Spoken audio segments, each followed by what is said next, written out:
तो चलिए फ्रेंड आ जाइए, आज हम देखने जा रहे हैं बीए, बीएससी, बीकॉम। चाहे आप बीए में हो, बीएससी में हो, बीकॉम में, आपके पास कोई भी सब्जेक्ट हो, ये पेपर आपके लिए कंपलसरी है। ये सभी को देना होता है। को-करिकुलम कोर्स है इसका नाम, आप ये सब जानते हैं। सेमेस्टर 5 का है जिसका हमारा नाम है। अब की बार जो हमारा पेपर लगेगा है analyse ability and digital awareness. इसकी मैंने 2 यूनिट पहले ही करा दी है और आज हम इसकी 4 यूनिट इसमें टोटल होते हैं, तो आज हम इसकी 3 यूनिट देखेंगे। आप जैसे देख सकते हैं ना, फर्स्ट सेकंड यूनिट मैंने पहले ही करा दी थी। ये दोनों रीजनिंग की है और थर्ड फोर्थ यूनिट आपकी कंप्यूटर की है। ठीक है, फर्स्ट सेकंड यूनिट मैंने आपको पहले ही करा दिया। नहीं देखी हो तो पहले उन्हें जाकर देख लीजिए। आज हम देखेंगे इसकी थर्ड यूनिट। आज हम इसकी पूरी थर्ड यूनिट कंप्लीट कर देंगे और फिर हमारी इसकी फोर्थ यूनिट बच जाएगी, वो हम आपको अगली वीडियो में दिखा देंगे, अगली वीडियो में करा देंगे। तो फिर ये आपका पूरा कंप्लीट हो जाएगा। और जैसे कि मैंने बताया है, इसे आप पेपर से सिर्फ 1 हफ्ते पहले ही लेकर बैठना, 1 हफ्ते में आपका ये कंप्लीट हो जाएगा। इसकी वीडियो 2-3 बार जो मैं बता रही हूँ बस उन्हें देख लेना, आपका कंप्लीट हो जाएगा। हाँ, बस ये जो इसका रीजनिंग की ये दो यूनिट है, ये थोड़ी सी हार्ड है। इसमें आपको प्रैक्टिस करनी होगी। पहले आप इसका एक एक टॉपिक है इसकी आप वीडियो देखिए, क्योंकि मैंने इसमें बहुत ही शॉर्ट में बताया है। इसमें आपको इतना समझ में नहीं आने का, तो इसकी जो मैंने आपको सिलेबस दिखा रखा है एक पॉइंट में, बट ये जो मैंने वीडियो दिखाई है वो भी देख लेना, क्योंकि उससे आपको पता लग जाएगा इसका पैटर्न कौन कौन सा है और इसमें कौन कौन से इंपॉर्टेंट क्वेश्चन है। इंपॉर्टेंट मैंने आपको उन वीडियो में इंपॉर्टेंट भी बताए हैं, इंपॉर्टेंट पॉइंट कौन से है, आपको कौन सी वीडियो देखनी है। ठीक है, तो उनका ही आप अच्छे से करना, वे वीडियो जरूर देखना। इसमें मैंने आपको सारे इंपॉर्टेंट बता रखे हैं कि कौन कौन सी आपको करनी है और कौन कौन सी आपको छोड़नी है। ठीक है, इससे आप आसानी से जल्दी से आपका हो जाएगा। तो आज हम इसकी वीडियो में देखेंगे यूनिट थर्ड। ये देख सकते हैं आपकी ये रही यूनिट थर्ड। इसमें आपका फर्स्ट पॉइंट है कंप्यूटर का परिचय। तो आज हम पहले हम इसका कंप्यूटर परिचय देखेंगे, पर लेकिन हम इस वीडियो में आपको पूरी यूनिट थर्ड कंप्लीट करा देंगे। हर एक क्वेश्चन मैं आपको पढ़ के बताऊंगी क्या क्या इंपॉर्टेंट है, कैसे आपको याद करना है। आप बस यही वीडियो देखना और आपको कुछ करने की जरूरत नहीं है। इसमें सारे आपको इंपॉर्टेंट क्वेश्चन पता लग जाएगा। ये पेपर वैसे भी क्वालिफाइंग ही होता है, तो इसे सिर्फ क्वालिफाई ही करना होता है। तो आप उतना ही पढ़िए जितना आपका क्वालिफाई हो जाए, आगे इतना पढ़ने की जरूरत भी नहीं है, क्योंकि इसका नंबर जुड़ते नहीं है। जो आपके मेजर सब्जेक्ट हैं आप उन पर ध्यान दीजिए, उन पर ज़्यादा ध्यान दीजिए। जो आपके 2 अलग सब्जेक्ट हैं, है ना, तो उन पर ज़्यादा ध्यान दीजिए, उन पर नंबर अच्छे लाइए। इससे तो सिर्फ ये क्वालिफाइंग पेपर है, इस पर इतना ही ध्यान दीजिए जिससे हम इसे क्वालिफाई कर सकें। तो बस वही बता रही हूँ मैं, वही कर लीजिए जो मैं बता रही हूँ, इससे आपका आराम से क्वालिफाई हो जाएगा। और ये नहीं कि आप सिर्फ रीजनिंग की 2 यूनिट कर रहे हैं या फिर कंप्यूटर की 2 यूनिट, इसमें यूनिट कोई सी भी नहीं छोड़नी है, सारी करनी है। कंप्यूटर के परिचय पर जो मैं बता रही हूँ उसे सारा अच्छे से करना, क्योंकि इसमें रीजनिंग के क्वेश्चन थोड़े से हार्ड आते हैं, हाई लेवल के आते हैं, थोड़े से हार्ड आते हैं। मैंने पेपर दिया है, इस वजह से मैं आपको बता रही हूँ। इसका मैं आपको पेपर भी दिखा दूँगी, पेपर की वो भी डाल दूँगी वीडियो। वैसे मैंने इसकी डाल रखी है, पर लेकिन फिर भी मैं एक बार और डाल दूँगी, अच्छे से आपको बता दूँगी कि कैसे कैसे क्वेश्चन आते हैं। इसमें थोड़े से हाई लेवल के आते हैं, मैं फिर से बता रही हूँ आपको, है ना। तो इसलिए आप अच्छा होगा इसकी कंप्यूटर का भी अच्छे से पढ़ें। ठीक है, चलिए तो स्टार्ट करते हैं वीडियो। ये इसमें कंप्यूटर का परिचय दे रखा है, हम इसके सिर्फ मल्टीपल चॉइस क्वेश्चन ही देखेंगे, इतना हम कुछ नहीं करेंगे। ठीक है, इसके ये सारे मल्टीपल चॉइस हम क्वेश्चन देखेंगे। तो चलिए स्टार्ट करते हैं। फर्स्ट क्वेश्चन हमारा है, कंप्यूटर का आविष्कार किसने किया। सबको पता है चार्ल्स बेबेज ने कंप्यूटर का आविष्कार किया है। पर्सनल कंप्यूटर किस श्रेणी के कंप्यूटर से संबंधित है। जो हमारा पर्सनल कंप्यूटर है किस से श्रेणी की कंप्यूटर से संबंधित है, किसके है, माइक्रो है, ये ध्यान रखना। ये मैं आपको बता देती हूँ। पहले इसका थोड़ा सामान्य परिचय देख लीजिए, फिर आपके मल्टीपल चॉइस क्वेश्चन लगाने, इनका निशान लगाना बहुत ही आसान हो जाएगा। तो पहले इसका थोड़ा सा देख लीजिए जो मैं बता रही हूँ। डिजिटल कंप्यूटर के क्या क्या कार्य हैं। तो डिजिटल कंप्यूटर के हमारा फर्स्ट कार्य है, इसके सिर्फ मैं आपको मेन पॉइंट ही बताऊँगी जो आपको करने हैं, है ना। फर्स्ट पॉइंट है इसका, कंप्यूटर की जो कार्य है, डाटा इनपुट करना। सेकंड हमारा प्रक्रिया प्रोसेसिंग करना। थर्ड है हमारा आउटपुट देना। और फोर्थ है हमारा भंडार। तो 4 है, डाटा इनपुट, प्रक्रिया, आउटपुट और भंडार। डाटा इनपुट, प्रक्रिया, आउटपुट और भंडार। डाटा इनपुट, आउटपुट, प्रक्रिया और भंडार। ठीक है, फिर आ जाएगा हमारा कंप्यूटर के प्रकार। तो कंप्यूटर के प्रकार को हम उसके उद्देश्य पर इन्होंने 4 भागों में बांट रखा है। अनुप्रयोगों के मतलब इसके क्या क्या प्रयोग होते हैं कंप्यूटर के। तो प्रयोग के आधार पर, उद्देश्य के आधार पर, आकार और क्षमता के आधार पर और कार्य क्षमता के आधार पर। मतलब कंप्यूटर के क्या प्रयोग के आधार पर, कार्य के आधार पर, आकार और उद्देश्य, 4 प्रकार में बांट रखा है। ठीक है, अब हम देखते हैं प्रयोग के आधार पर कंप्यूटर को कौन कौन से भागों में बांट रखा है। प्रयोग के आधार पर इसमें उन्होंने बांट रखा है, 3 भागों में बांट रखा है। फर्स्ट है हमारा एनालॉग कंप्यूटर, सेकंड डिजिटल और तीसरा है hybrid. Hybrid, first analogue, second digital और तीसरा हाइब्रिड कंप्यूटर। तो ये देख सकते हैं आप, एनालॉग कंप्यूटर वे कंप्यूटर होते हैं जो अंकों पर कार्य न करके सीधे भौतिक रूप में उपलब्ध डाटा प्रदान करते हैं, है ना, जो मतलब भौतिक रूप पर कार्य करते हैं, भौतिक रूप में जो डाटा उपलब्ध होता है उस पर कार्य करते हैं। और डिजिटल कंप्यूटर वे होते हैं जो अंकों पर कार्य करते हैं। और हाइब्रिड कंप्यूटर में वो हो जाएगा जो अंकों तथा भौतिक दोनों का इस मिश्रण होता है, ये हाइब्रिड होता है, दोनों का मिश्रण होता है। तो आपको पता लग गया, प्रयोग के आधार पर कंप्यूटर को 3 भागों में बांटा गया है, एनालॉग, डिजिटल और हाइब्रिड। एनालॉग में जो अंकों पर कार्य न कर भौतिक रूप में उपलब्ध डाटा पर कार्य करते हैं, और डिजिटल कंप्यूटर वे कंप्यूटर होते हैं जो अंकों पर कार्य करते हैं, और हाइब्रिड में इन दोनों का मिश्रण शामिल है, एनालॉग और डिजिटल कंप्यूटर का, यानी ये अंकों और भौतिक रूप दोनों पर कार्य करते हैं हाइब्रिड कंप्यूटर। ठीक है, समझ में आ गया। फिर आ जाता है हमारा उद्देश्य के आधार पर। उद्देश्य के आधार पर हम कंप्यूटर को 2 भागों में बांटते हैं, सामान्य उद्देश्य कंप्यूटर और विशिष्ट उद्देश्य कंप्यूटर। ठीक है, फर्स्ट आ जाएगा हमारा सामान्य उद्देश्य कंप्यूटर। सामान्य उद्देश्य वे कंप्यूटर होते हैं जो हमारी सामान्य समस्याओं को हल करे, जो हमारी सामान्य समस्याओं को हल करे, जैसे वेतन पत्र, अकाउंटेंट, आरक्षण प्रणाली, वर्ड प्रोसेसिंग, डाटाबेस बनाना, ये हमारी सामान्य समस्याएं होती हैं। जो इन सामान्य समस्याओं को हल करता है वो हमारे सामान्य उद्देश्य होते हैं। कंप्यूटर के विशिष्ट से वे होते हैं जो हमारी विशिष्ट समस्याओं को हल करता है। जैसे आप इसमें देख सकते हैं आप, अंतरिक्ष विज्ञान, मौसम विज्ञान यानी मौसम संबंधी जानकारी, ये विशिष्ट उद्देश्य होते हैं। और चिकित्सा, नाभिक के संयंत्र आदि, मतलब मौसम की जानकारी लगाते हैं कि आज मौसम कैसा होगा या कल मौसम कैसा होगा, है ना, कब बारिश आएगी, ये मौसम संबंधी अनुमान जो लगाए जाते हैं ये विशिष्ट उद्देश्य होते हैं कंप्यूटर के।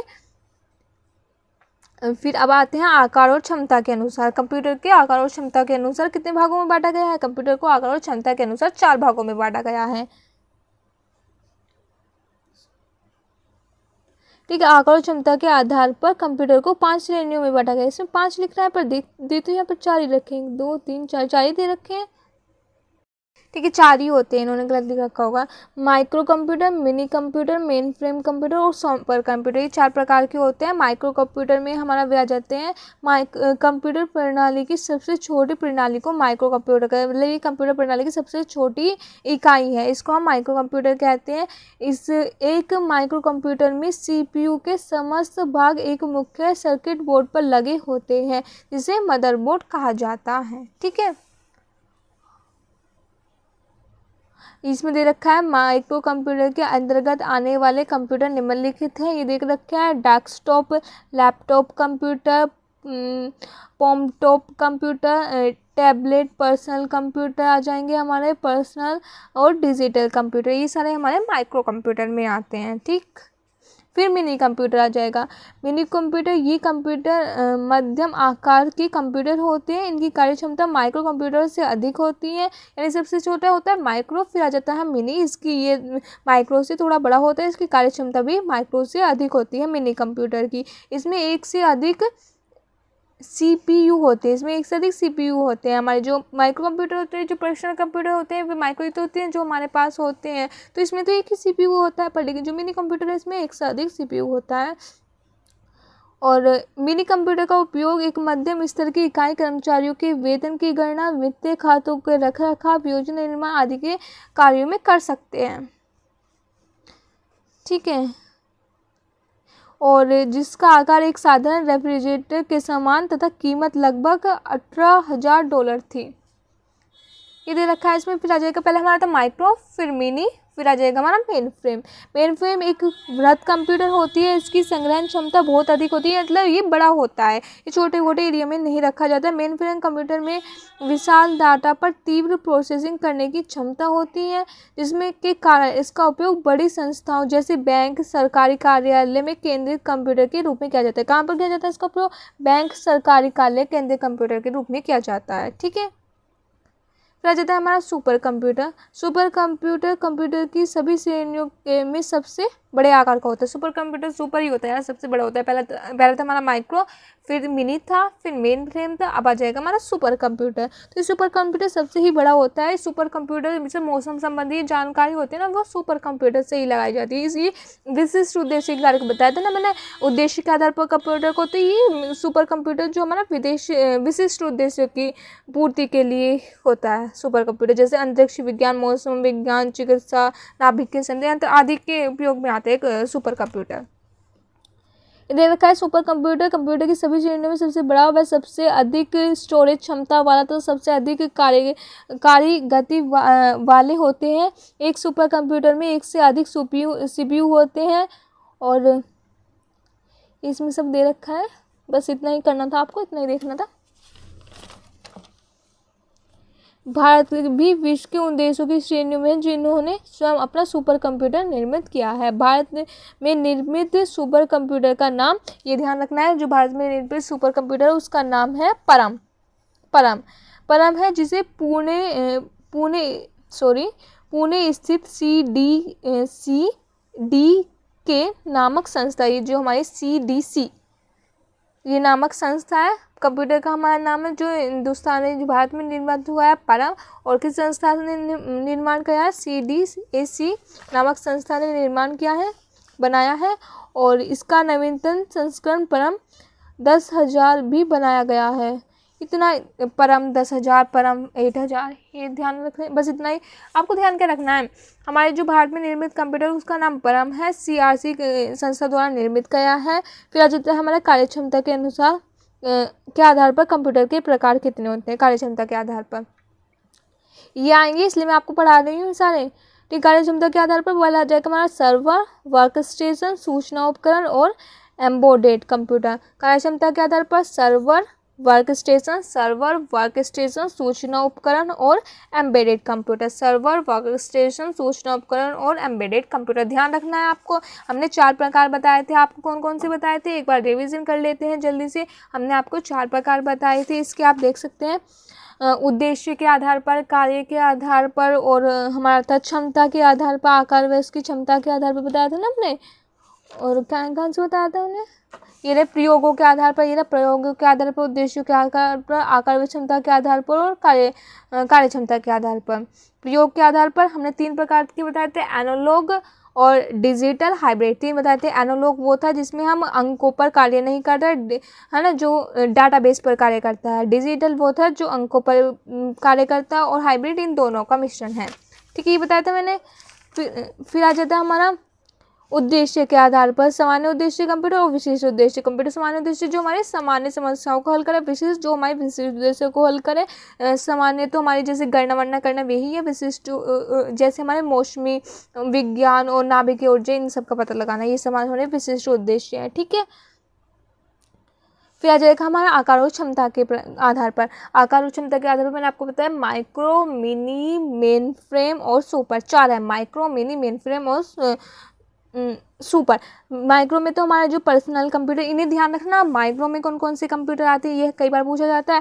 डेस्कटॉप कंप्यूटर आ जाएगा आपका, लैपटॉप, पॉलमोट और टैबलेट, या पर्सनल कंप्यूटर आ जाता है personal digital computer. Personal tablet आ जाएगा और पॉमटॉप आ जाएगा, लैपटॉप आ जाएगा और डेस्कटॉप कंप्यूटर आ जाएगा। ये आएंगे माइक्रो कंप्यूटर में। ये बेरकी पूछा जाता है कि माइक्रो कंप्यूटर में कौन कौन से कंप्यूटर शामिल है, ये कौन से कंप्यूटर शामिल हैं, तो इस पर निशान लगाइए, ऐसे करके ये आता है, तो इन्हें ध्यान रखना। हमारे 4 प्रकार के होते हैं, माइक्रो, मिनी, मेन फ्रेम और सुपर। मौसमी संबंधी ज्ञान सुपर कंप्यूटर के द्वारा हमारे लगाया जाता है। ठीक, ये आपका हो गया। एक और रह गया था आपका कार्यक्षमता के आधार पर, ये और देख लेना बस। सर्वर, वर्क स्टेशन, सूचना उपकरण और एम्बेडेड कंप्यूटर। फिर ये देख लेना आप, बस इसमें और कुछ रह नहीं गया। पर्सनल कंप्यूटर किस से श्रेणी की कंप्यूटर से संबंधित है? माइक्रो, ये मैंने आपको बता दिया था, यही है सब, इसमें और कुछ नहीं रहा। एक पर्सनल कंप्यूटर को डेस्क की सभी कंप्यूटिंग ज़रूरतों को पूरा करने के लिए डिज़ाइन किया जाता है। किसके लिए? किसी व्यक्ति की, किसी डिपार्टमेंट की, कंपनी की, इन सभी ज़रूरतों को लिए पूरा करने के लिए किया जाता है। फिर ये सभी ऐसे ही है, मैंने आपको हर एक चीज़ आपको अच्छे से पढ़ा दी है क्या है, बस वही इसमें निशान लगाने हैं, आप इन्हें आराम से देख सकते हैं। ठीक है, इसमें जैसे दे रखा है निम्न में से कौन सा एक छोटा माइक्रो प्रोसेसर आधारित कंप्यूटर है जो एक समय में एक व्यक्ति द्वारा प्रयोग में लाया जाता है? पर्सनल कंप्यूटर है। माइक्रो कंप्यूटर को भी कहते हैं कंप्यूटर ऑन ए चिप। क्या कहते हैं? कंप्यूटर ऑन ए चिप कहते हैं माइक्रो कंप्यूटर को। निम्नलिखित में से कौन सा पोर्टेबल तथा ढोने के में आसान है, मतलब जो पोर्टेबल है और ढोने में आसान है, जिसे हम कहीं भी ले जा सकते हैं? लैपटॉप को आप कहीं भी ले जा सकते हैं। पोर्टेबल है ये, निम्नलिखित में से किसे पोर्टेबल कंप्यूटर माना जाता है, किसे, पीडीए को, किसे माना जाता है, पीडीए को, ठीक है। पीडीए मतलब पर्सनल डेस्कटॉप, ऐसी था ना कुछ, नहीं, personal digital computer, PDA personal digital, पता नहीं, पीडीए पर्सनल डिजिटल कंप्यूटर ही होगा, कुछ ऐसा ही होगा ये ना, तो पीडीए ही है वो, सी लिखना होगा यहाँ पे, इन्होंने गलत छप गया होगा, सी होगा यहाँ, पर्सनल डिजिटल कंप्यूटर होगा। कौन सा डिवाइस उपकरण हैंड हेल्ड ऑपरेटिंग सिस्टम का इस्तेमाल करता है, कौन सा करता है, पीडीए। और कई घरेलू उपकरणों से निर्मित छोटे और सस्ते कंप्यूटर किस प्रकार के होते हैं, कौन प्रकार के होते हैं, माइक्रो कंप्यूटर, ये पीडीए ही है, ठीक है। पीडीए का आपका मतलब होता है पर्सनल डिजिटल असिस्टेंट, मतलब पहले एक ऐसा कंप्यूटर होता था जिसे आपको पर्सनल हाथ में रख सकते हैं, वे कैलेंडर या गणना वरना करने के लिए कुछ ऐसे होता था, पहले होता था ये पर्सनल डिजिटल असिस्टेंट, इसकी फुल फॉर्म है पर्सनल डिजिटल असिस्टेंट, ठीक है। ये इसे पर्सनल ये हाथ में जिसे रख सकते हैं, पॉकेट में रख सकते थे, पहले ऐसे कंप्यूटर होता था, ठीक है, पीडीए कहते हैं उसे। फिर आ जाता है कई घरेलू उपकरणों से निर्मित छोटे और सस्ते कंप्यूटर किस प्रकार के होते हैं, माइक्रो कंप्यूटर, माइक्रो कंप्यूटर तो होते हैं जो हमारे पास होते हैं, माइक्रो कंप्यूटर होते हैं घर में होते हैं, ये मैंने आपको पहले ही बता दिया था। Desktop computer, laptop computer, tablet और स्मार्टफोन विभिन्न प्रकार के माइक्रो कंप्यूटर हैं। सामान्य उद्देश्य कंप्यूटर का उपयोग किया जाता है, किसके लिए किया जाता है, दस्तावेज तैयार करने के लिए, डाटाबेस बनाने के लिए, यही है दोनों। विशिष्टीकरण काम करने के लिए डिज़ाइन किए गए कंप्यूटर कौन कौन से, स्पेशल पर्पस कंप्यूटर, भारत का सबसे तेज तो पहला multi petaflop computer super computer प्यूस्को डैश में अनावरण किया गया है, किसमें, Indian Institute of Tropical Meteorology Pune, Indian Institute of Tropical Meteorology Pune, इसे ध्यान रखना आप। फिर आ जाएगा 14, विश्व में प्रत्यूष सुपर कंप्यूटर कौन से स्थान पर है, चौथे स्थान पर है। कंप्यूटर जो भौतिकी मात्राओं को, ये तीसरे स्थान पर है हमारा, एक बार देख लेते हैं, 14 का सी, नहीं चौथे स्थान पर, ये ठीक था, चौथे स्थान पर ही है।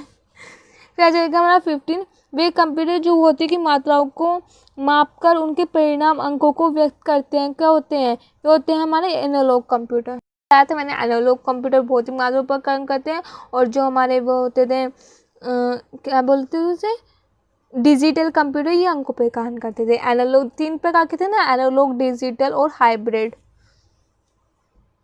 फिर आ जाएगा हमारा क्लाइंट सर्वर सिस्टम में किस प्रकार के कंप्यूटर क्लाइंट कंप्यूटर होते हैं, मिनी कंप्यूटर। प्रथम मिनी कंप्यूटर था PDP-8, और निम्नलिखित में से कौन सा कंप्यूटर बड़ा तथा महंगा होता है, कौन सा होता है, मेन फ्रेम कंप्यूटर होता है, इनमें से देख लो, इनमें से तो मेन फ्रेम में होता है सबसे बड़ा। फिर आता है हमारा कंप्यूटर सबसे सामान्य प्रकार का कंप्यूटर है, उसका उपयोग आमतौर पर बाइनरी नंबर सिस्टम का उपयोग करके मात्राओं के साथ जानकारी को संसाधित करने के लिए किया जाता है, डिजिटल, ठीक है। ये ऐसे ही है सारा, बिना आप खुद ही पढ़ेंगे, ठीक है, मैं एक एक को नहीं पढ़ाऊंगी, ये मैंने आपको पूरा पढ़ा दिया है चैप्टर, बस वही है, इसे चाहे आप पढ़ना चाहें तो पढ़ लिया, एक बार देख लीजिए कैसे कैसे क्वेश्चन इसमें आते हैं, है ना। वीडियो पॉज करिए, स्क्रीनशॉट लीजिए, कैसे भी करना है करिए, पूरा चैप्टर मैंने आपको पढ़ा दिया है, उससे आपको बिल्कुल बेहतर से समझ में आ गया होगा। अब हम आगे बढ़ते हैं, कंप्यूटर की संरचना हमारा नेक्स्ट टॉपिक है। तो ये आप देख सकते हैं कंप्यूटर की संरचना हमारा टॉपिक है ये, इसमें देख सकते हैं सेंट्रल प्रोसेसिंग यूनिट CPU, इसमें ये चित्र दे रखा है, इसमें अच्छे से समझा रखा है। इसमें दे रखा है आंतरिक मेमोरी या इंटरनल मेमोरी ऑफ CPU की जो हमारी इंटरनल मेमोरी होती है उसे हम कहते हैं ALU या CU, ये ध्यान रखना आपको, इंटरनल मेमोरी को ALU और CU। और जो हमारी स्टोरेज यूनिट होती है, प्राथमिक स्मृति और द्वितीय स्मृति, ये हमारा आउटपुट यूनिट दे रखा है, इधर हमारा इनपुट यूनिट दे रखा है, इन्हें आपको देख लेना, ये कुछ इसकी हम आपको सिर्फ जो हमारे मल्टीपल चॉइस क्वेश्चन है वही कराएंगे, है ना, इसमें कुछ इतना खास नहीं है जो मैं ये आपको पढ़ाऊँ। ALU की फुल फॉर्म ये है, देख लेना आप, ऑर्थोमेटिक लॉजिकल यूनिट, ये ध्यान रखना, ऑर्थोमेटिक लॉजिकल यूनिट।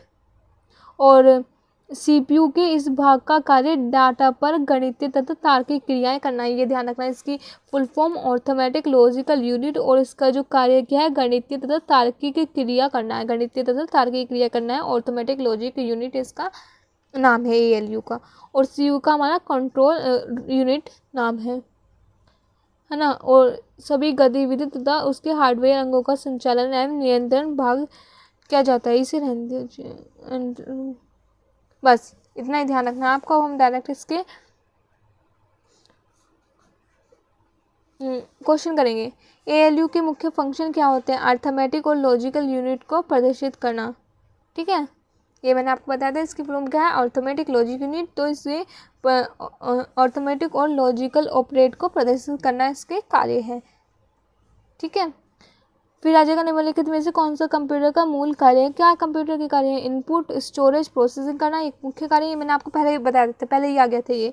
निम्नलिखित में से कौन सा कंप्यूटर का एक घटक नहीं है? कौन सा कंप्यूटर का घटक नहीं? कागज नहीं है, ये सब तो है। फिर निम्नलिखित में से कौन सा कंप्यूटर के हार्डवेयर का एक भाग नहीं है? कौन सा भाग नहीं है? देखो, मॉनिटर भी होता है, CPU भी होता है, कीबोर्ड भी होता है, ये नहीं होता है माइक्रोसॉफ्ट ऑफिस, ये नहीं होता है। कंप्यूटर के भाग थोड़ी नहीं होते हैं, तो कंप्यूटर के अंदर होता है। किसी भी कंप्यूटर सिस्टम का मस्तिष्क किसे कहते हैं? सबको पता है, CPU को होता है। क्या जाता है, कौन सी यूनिट संयोजन डिजिटल इलेक्ट्रॉनिक सर्किट है जो इंटीजर बाइनरी संख्याओं पर अर्थमेटिक तथा बिटवाइज ऑपरेशन करती है? ALU। जहाँ पर आप देख लेना, इसका फुल फॉर्म क्या था? ऑर्थोमेटिक लॉजिकल यूनिट बताते हैं ना, ऑर्थोमेटिक इसमें आ रहा है तो ALU होगा, बस इतना ध्यान रखना आप। क्या जाएगा, CPU का भाग जो अन्य सभी कंप्यूटर को कंपोनेंट की गतिविधियों को ऑर्डिनेट करता है, क्या होता है? कंट्रोल यूनिट होता है। वे मशीन साइकिल को कौन नियंत्रण करता है? कौन करता है? कंट्रोल यूनिट करता है। दूसरी इकाई को नियंत्रित करने के लिए कंट्रोल यूनिट उत्पन्न करती है, क्या करती है? कंट्रोल सिग्नल करती है। निम्नलिखित में से कंप्यूटर का मुख्य भाग कौन सा है? कौन सा है? सिस्टम यूनिट है यार। प्रोसेस्ड डाटा को के रूप में जाना जाता है, किस रूप में जाता है? सूचना के रूप में जाता है। एक कंप्यूटर के सभी अंकगणितीय तथा तार्किक परिचालन द्वारा होते हैं, किसके द्वारा होते हैं? ALU के द्वारा। ध्यान रखनी है ये सारी चीज। निम्नलिखित में से कौन सा विकल्प शेष 3 में असंगत है? कौन सा है? डिस्ट्रक्शन डिकोडर, डिस्ट्रक्शन डिकोडर, याद रखना है आपको। कंपोजर जो डाटा को प्रोसेस करती है, निम्नलिखित में से किस में स्थित है? किस में स्थित है? सिस्टम यूनिट में। फिर आ जाता है हमारा, कंप्यूटर की कौन सी यूनिट मेमोरी तथा अर्थमेटिक लॉजिकल यूनिट के मध्य संचालन में है? कौन सी है? मदद करती है, कौन सी करती है? CPU। ऑर्थोमेटिक लॉजिकल यूनिट यानी ALU के मध्य संचालन में जो हमारी मदद करती है वो है CPU। फिर आ जाता है प्रोसेसर में एक कंट्रोल यूनिट और एक शामिल है, क्या है? Arithmetic logic unit. फिर आ जाता है, निम्नलिखित में से कौन डाटा स्थान को धारण करने का एक छोटा सा हिस्सा है? कौन सा है? रजिस्टर। फिर आ जाता है, निम्नलिखित में से कौन CPU को डाटा उपयोग करने के लिए सबसे तीव्र मार्ग प्रदान करता है? कौन करता है? रजिस्टर। नेक्स्ट आ जाता है, किसी डिजिटल कंप्यूटर की कंट्रोल यूनिट को क्या कहते हैं? नर्व सेंटर कहते हैं। निम्नलिखित में से कौन सा कंट्रोल यूनिट का कार्य नहीं है? कौन सा? निर्देशों की व्याख्या करना नहीं होता है। फिर ये आप खुद देखेंगे, है ना, मैं एक को कहाँ तक पढ़ के बताऊंगी, ये आप खुद देख लेंगे। ये देखिए, आप पूरा देख सकते हैं, अच्छे से देख रहा है, स्क्रीनशॉट लीजिए, अच्छे से पढ़िए इन्हें, जो मैं दिखा रही हूँ बस ये ही पढ़ लीजिए और आपको कुछ पढ़ने की ज़रूरत नहीं है।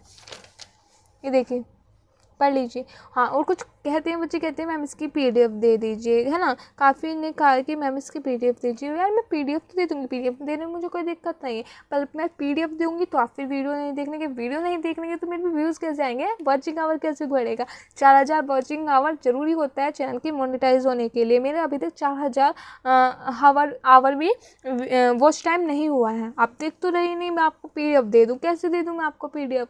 यार मैं चैनल पर आई हूँ, किस लिए तो आई हूँगी यार, मेरा चैनल चले, है ना, मुझे भी इनकम क्रिएट हो, इसलिए तो आई हूँगी मैं।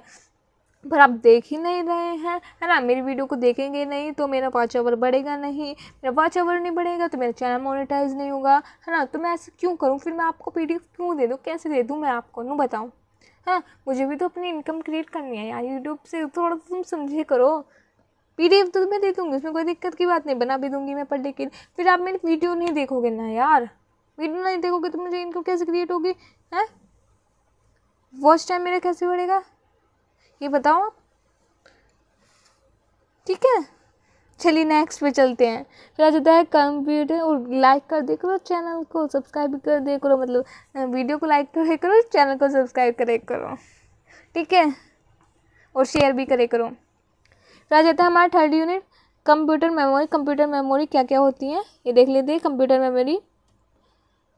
मेमोरी के इन्होंने प्रकार दे रखे हैं, मुख्य या प्राइमरी मेमोरी, कैश मेमोरी, बाह्य, सेकेंडरी मेमोरी। 3 प्रकार दे रखे हैं, देख लेना, मुख्य, कैश और बाह्य। मुख्य मेमोरी,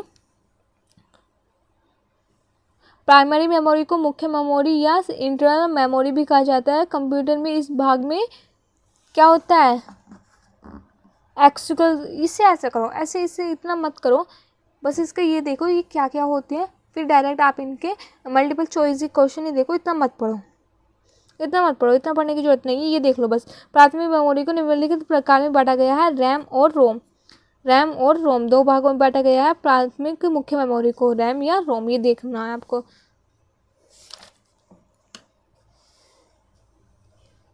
फिर ये इन्होंने पूरा दे रखा है, इतना मत करना आप।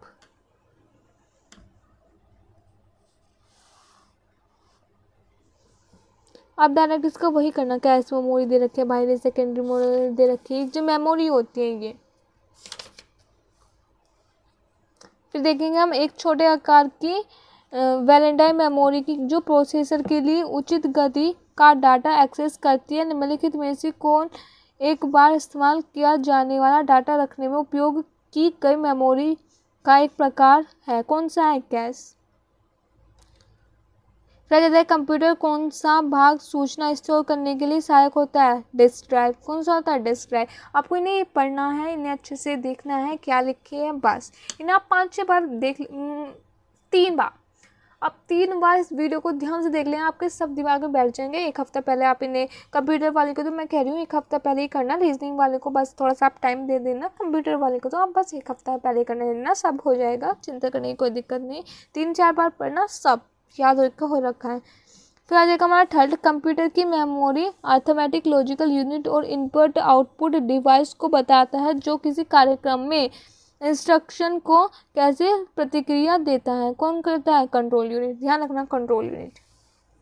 फिर आ जाता है निम्नलिखित में से किस मेमोरी चिप की गति तेज होती है, किस्म की होती है, SAM, इसकी गति तेज होती है।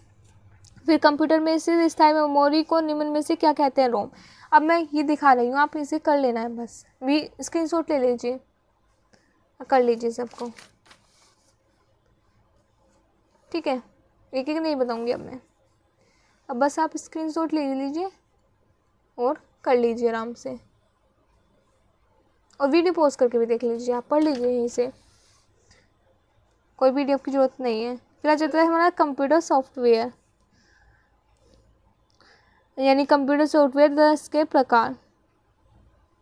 2 प्रकार के होते हैं हमारे कंप्यूटर सॉफ्टवेयर, सिस्टम सॉफ्टवेयर और एप्लीकेशन सॉफ्टवेयर, ध्यान रखना।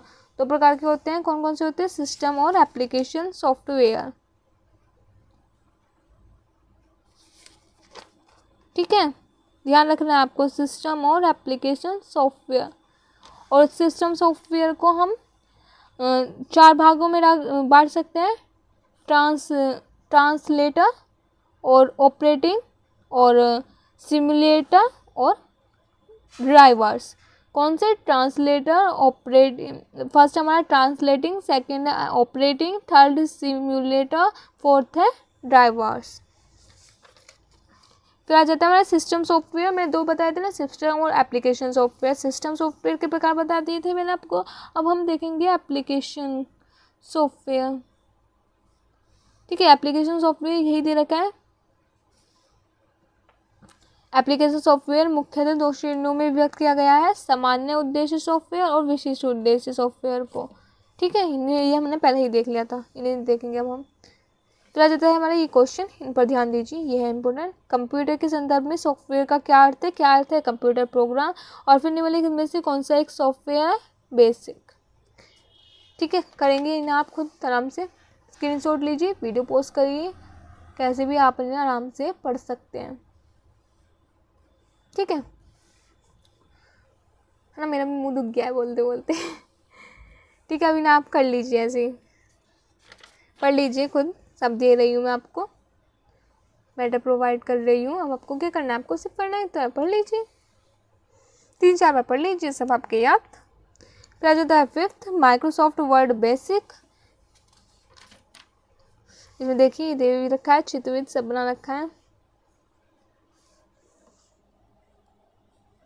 ये देखिए इसमें दे रखा है सबसे ऊपर जो हमारे माइक्रोसॉफ्ट ऑफिस का होता है, जो ये लिखा होता है जिस पे माइक्रोसॉफ्ट वर्ड होता है कंप्यूटर में, जब आप स्लाइड देखेंगे तो आएगा, मैं आपको इसको थोड़ा बड़ा करके दिखा देती हूँ। तो इसे हमारा बोलते हैं शीर्षक बार। ये पूछेगा जो माइक्रोसॉफ्ट में सबसे ऊपर होता है उसे क्या बोलते हैं? शीर्षक बार। तो इसलिए मैं आपको चित्र से बता रही हूँ, आप देख लीजिए, ऐसे क्वेश्चन आते हैं, मैं बता रही हूँ तभी।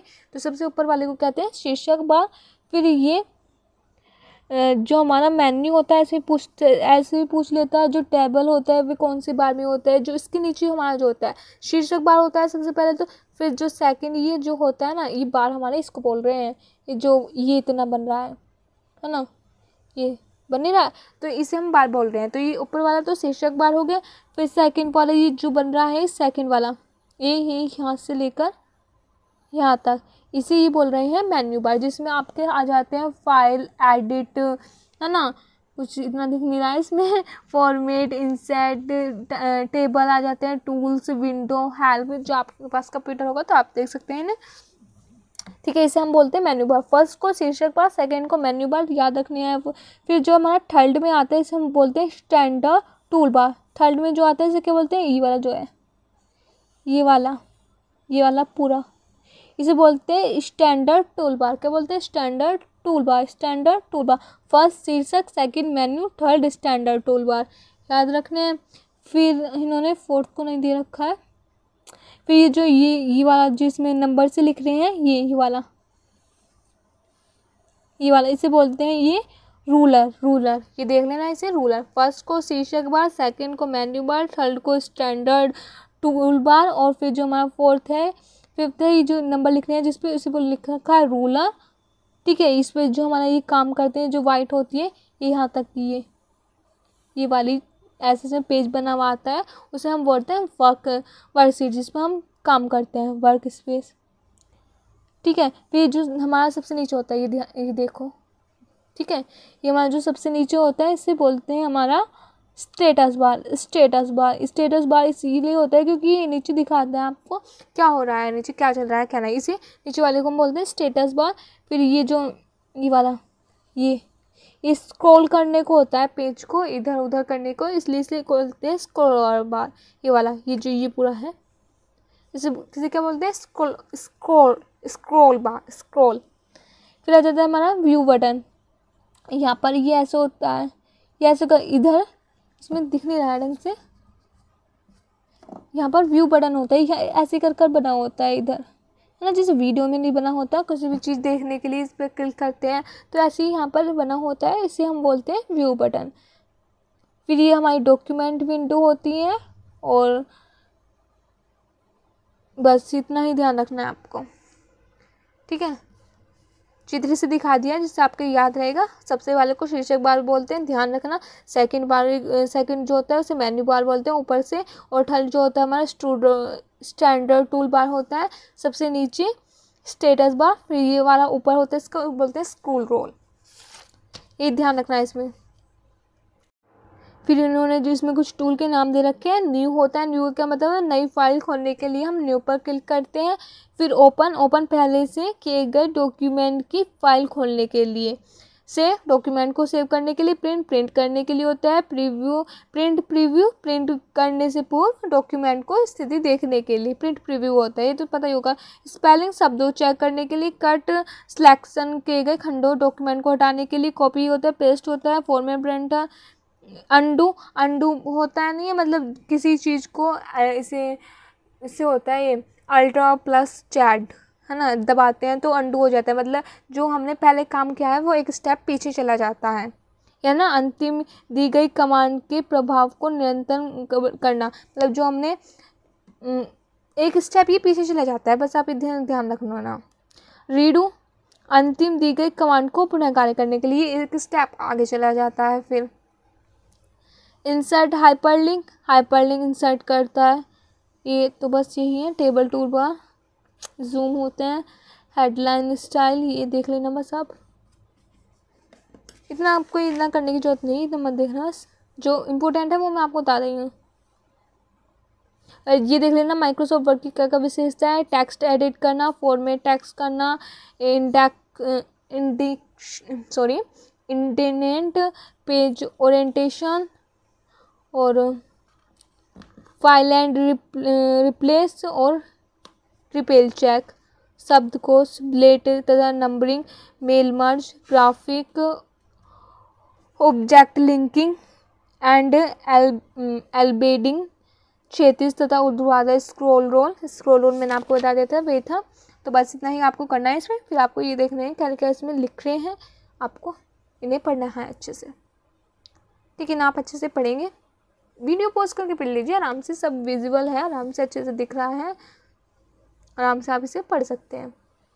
ये नहीं कि क्वालिटी भी अच्छी नहीं आ रही, क्वालिटी काफ़ी अच्छी आ रही है, आप पढ़ सकते हैं, बस अपने उसकी क्वालिटी बढ़ाए रखना, फ़ोन की अच्छी आ रही है क्वालिटी, उसका ध्यान रख लेना, सब पढ़ लेना अच्छे से, इससे बाहर कुछ नहीं जाएगा आपका, मतलब इतना कर लेंगे आपके। मैंने बस यही किया था, मेरी भी, मैं अपना खुद बता रही हूँ, काफ़ी ठीक नंबर आ गए थे, मतलब जो क्वालिफाइंग पेपर होता था हमेशा उससे ऊपर ही आते थे, 10-5 नंबर ऊपर, 10-5 नहीं 20-25 नंबर हमेशा ऊपर ही आते थे जो क्वालिफाइंग नंबर होता था। बस मैं यही करती थी, इससे ज़्यादा मैं कुछ और करती भी नहीं थी, उससे मेरे ऊपर ही आते थे हमेशा नंबर। क्वालिफाई जो होता है उससे 20-25 नंबर हमेशा ऊपर ही आते थे, इससे ज़्यादा भी आ सकते हैं, इतना मैं एवरेज बता रही हूँ, इससे हमेशा इतने ऊपर ही आते थे। अरे मैं यही करती थी और मैं इसके अलावा कुछ करती भी नहीं थी, तो इसलिए बता रही हूँ, बस यही कर लेना, इतना ही आपके लिए पर्याप्त है।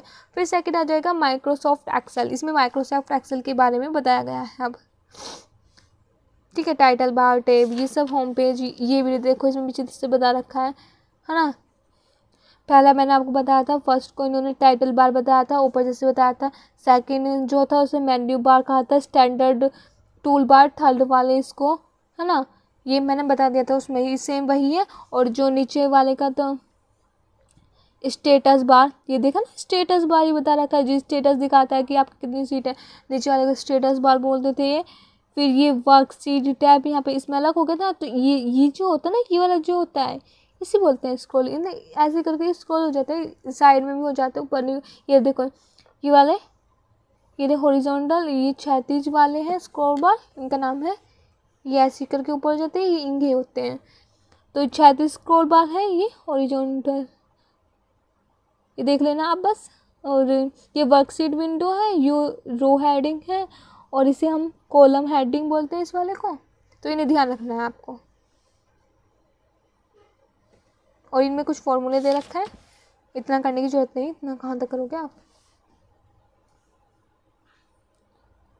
और ये कुछ शॉर्टकट कुंजी हैं, इन्हें आप देख लेंगे, देख लेना इन्हें आप बस। F2 चुने गए सेल को एडिट करने के लिए, F5 इन्हें आप देख लेना बस। फिर ये आपके सारे क्वेश्चन आ जाएंगे, इन्हें आप अच्छे से पढ़ना है, ठीक है। वीडियो पॉज करिए, कैसे ही पढ़िए, पढ़ लीजिए आप, ठीक है। ये दे रखा है पूरा, आराम से आप इन्हें पढ़ सकते हैं, ठीक है, पूरा ये है, आराम से पढ़ लीजिए, ठीक है। ये तो आपका हो गया पूरा कंप्लीट, हो गई कौन सी यूनिट आपकी थर्ड यहाँ पर कंप्लीट हो गई, बस आपके यूनिट थर्ड में इतना ही थे। अब हम मिलेंगे यूनिट फोर्थ में, यूनिट फोर्थ की अब हम अगली वीडियो में मिलेंगे, जिसमें हम पूरी यूनिट फोर्थ कंप्लीट कर देंगे। तो चलिए मिलते हैं अगली वीडियो में, तब तक के लिए बाय बाय। और वीडियो अच्छी लगी हो तो लाइक ज़रूर कर दीजिए, और अपने फ्रेंड के साथ शेयर करना तो भूलिएगा मत। तब के लिए बाय बाय।